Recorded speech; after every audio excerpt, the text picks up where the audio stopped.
So you've got Margaret Street, so you cannot be anywhere like within Portland Place, but Margaret Street's a designated area.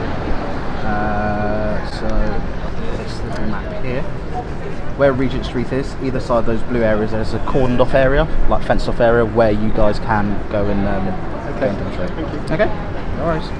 Okay, but I am aware that a lot of people have gone down to Parliament Square today as well. Yeah. I think the main group is. Okay. Have a nice day. Take care, sir.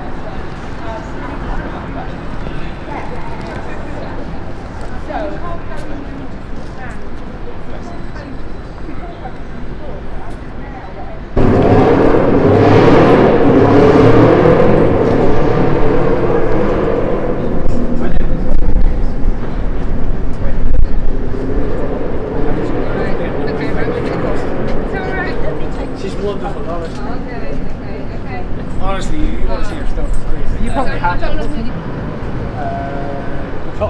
We had a conversation with these police who only sort of knew what was going on.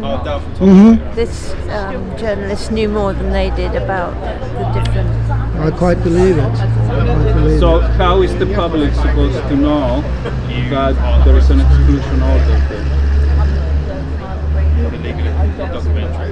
Well, apparently there was a press release put out by the police on their website, is what that guy standing here just before said. Now, on from that, I don't know. I'm sure it wasn't on the BBC News this morning. Well, it wouldn't be. It wouldn't be. Well, it was on Times Radio News. That may be. BBC News. Hi there. We're trying to find out, where did this exclusion order come from? Where did the exclusion order come from? The Deputy Assistant Commissioner. When? Last night sometime? Really? I believe so, Yeah. I need to keep up. Well, nobody here has heard The that. people Could have had coming riots. to the protest, to what they saw in this protest, how are they supposed to know that there is exclusion order? Because we're supposed to tell them when they come They'll here. speak to a We've police been officer informing and then people we'll when they've direct them come where here. they need to go to. We've had prior internal engagement that they've tried not to, or not tried not to, have not engaged with police. other attempts to contact them about them. So can you explain to us what the exclusion order is? What you are telling people who It's are right just a here? designated protest area down on Margaret Street. And the reason for not being able to hold the protest here is what? Because the Section 14 conditions have been put in by a Deputy Assistant Commissioner. That's just what I've been told. I've just been told to let you guys know that that's where it is and that's what's been put in place. And do you know the reasons for the Section 14? The reasons it was signed off by the Deputy Assistant Commissioner. I've just been told to make you aware, or make you ought to know, that that's where you have to protest. Those are the rules of the day, so that people can lawfully protest. It's to make sure that everything keeps running smoothly and there's no public order offences committed. It's to make sure that everyone can protest lawfully and go about their lawful business. Okay. We're actually not protesters, we're actually media. Yeah. Yes. But we need to understand why you think a protest... It's nothing to do with what I think. It's got nothing to do with what I think. This has been signed off by a higher up police official. For whatever reasons or intel that he's gathered or been informed of, that's why it's been done. I'm not here to make the choice or make the decision. I'm here to enforce the law and make sure that everyone is able to go about their lawful business. Peacefully protest, and that's why it's been put in. So you believe that your superiors have information that this protest was going to somehow endanger or put the BBC at risk, Not the just building? the BBC, members of public as well. Public protection, hence a high police presence, hence that being a designated area will be managed properly. To maintain public order. That's why it's under the Public Order Act, to make sure that public order is maintained. It's fairly self-explanatory. So it's And about... if you need further explanation for it, that's why we're here to provide you that you know what ought to know. That's the designated area. That's all I'm going to say and tell you about. And you think it's more likely to be danger or trouble It's got here nothing than to do- in Margaret Street? It's not got nothing to do with what I think or what I say. No. In but terms of the opinion, I decision, have no you opinion. said it would be Huh? No, to but- protect the public. Like and I said, it's been danger issued and under the everything Public else. Order Act, so it's to Yeah, obviously yeah. maintain public order. If that's Yeah. not self-explanatory to yourself, then No, I can't just help you can't much understand why it would be more difficult here than in Margaret Street? Well, because number one, physically, look at the closed off area, they need to go about their business. Yeah.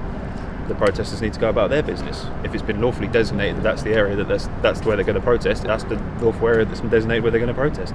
It maintains public order, like I've just said and repeated to you multiple times, and it helps other people to go about their business. It's got nothing to do with protecting the BBC from criticism and demonstration. What has it got to do with them? My job has got nothing to do with them. It's to maintain public order. I've explained that to you about 4 or 5 times. If you wish to go and see them, there was another journalist gentleman here earlier who showed you a map of the area where they are allowed to protest and the reasons for doing so, and the Deputy Assistant Commissioner who signed it off. We're only having a conversation. I know, There's no need to get agitated. I'm not agitated, I'm just explaining it to you. That's fine, the voice can sound a bit That's up and okay. down. Yeah, a Doesn't little matter. I'm agitated. just explaining to you. Yeah, okay, all right.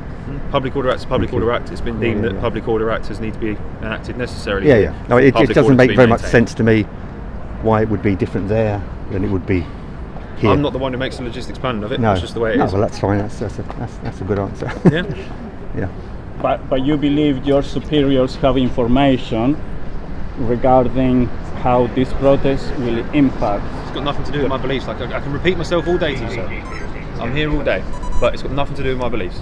But it's got to do with It's your got nothing to do with superiors. beliefs. It's got nothing to do with the BBC. It's got nothing to do with my opinion or beliefs on anything. It's got to do with the fact that the Public Order Act's been enacted to maintain public order. Simple as that. No, there's no ifs or buts. The law has been officially signed off under the Public Order Act. Section 14 conditions have been put in place to maintain public order. You can say all the ifs or buts or whatever you want. The information does not change and will come out of my mouth the same way. You're right about that. He doesn't know. It's completely inconsistent, isn't it? Because there have been gatherings here on pro-Palestine protests in the past where huge numbers of people have been here for at least an hour and a half, and that hasn't signalled a public order issue at all, and it was peaceful, and there was no issue about people coming in and out of the BBC. This has moved on since then. We know why. It's got nothing to do with public order. Let's be honest. I know you're just following your job. You have your orders. You have to follow them. We understand that. But in terms of the political position on this, it's got nothing to do with public order. Nothing. Well, it's a good thing we're not here for any political means, are we? We're here to maintain public order, like I said before. No, It's but got you're nothing to do with any you're- politics. you've been We've told just been you told have by to follow Deputy your Assistant Commissioner, public order's been signed off, we're here to do a public order. Mm. We're going to let you go You're about your day being, now, you're guys. being used for political means, I think. No, we're being Use used the to maintain question. public order, hence why it's under the Public Order Act. I don't think so. Doing so. In fact, we are doing something right by speaking up for those who are vulnerable. And so it's extremely disappointing to me that it was cancelled. Do you think that as a state institution and one that is funded by taxpayers' money, the BBC should not take sides on something like the conflict in Gaza, or do you think they should take a side? Well, first of all, if I may say, it's not a conflict, it's a genocide. The Palestinians are unarmed, they are civilian people, and they are in fear for their lives. So to represent it as a conflict, first of all, is a misnomer. And we must be very careful about the language we use, because it has connotations, and it gives the impression that they are equal. They are not equally matched. The Palestinians are subject to a genocide, not a war and not a conflict. And with regards to the BBC, I think it's absolutely shameful and an absolute disgrace, the stance they have taken. They have been directly complicit. They have been accomplices to the mass murder that is being carried out. And they can no longer hide and claim that they are being neutral, because any claim they have to credibility has been well and truly destroyed. And not only is this a disservice really to everyone who watches the news, but they have also penalised and ostracised their own employees for expressing this view. So it's our absolute right to be here, and as people of conscience we must be here on the streets time and time again, because our leadership, these key institutions, have failed to take any moral stance. They have behaved absolutely deplorably, which is why the onus falls on us to be out on the streets again and again for as long as it takes. and we will not be deterred in this aim. Next set down, which is about 100 metres, just beyond it, there's a North Coast store. That's where the railings are outside. This young man's just explaining about where they stop. Okay, so just finding out. Out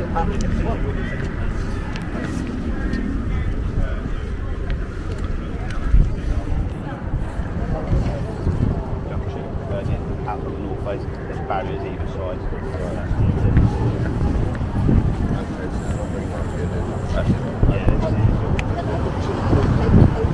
Your dog for my brother, because he takes a couple of friends' dogs to say that he's always sending me sweet photos. He says the trick is to look at the dog, not the camera.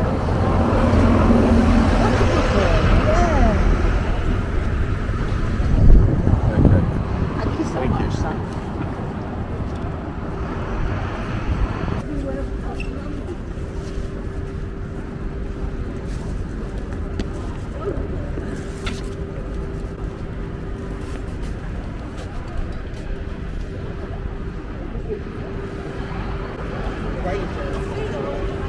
I've just come to join the march in protest of the BBC bias and the pulling of the excellent documentary that was made for the BBC and the absurd association of a young boy, a 13-year-old, as a terrorist or being the son of a terrorist, when in fact his father was actually a civil servant in the administration, and the absurdity of making the political wing of the Hamas government, which was an elected Palestinian government, as a terror entity, was in a complete idiotic pressure of the Israel lobby to brand anything connected with Palestine with Hamas.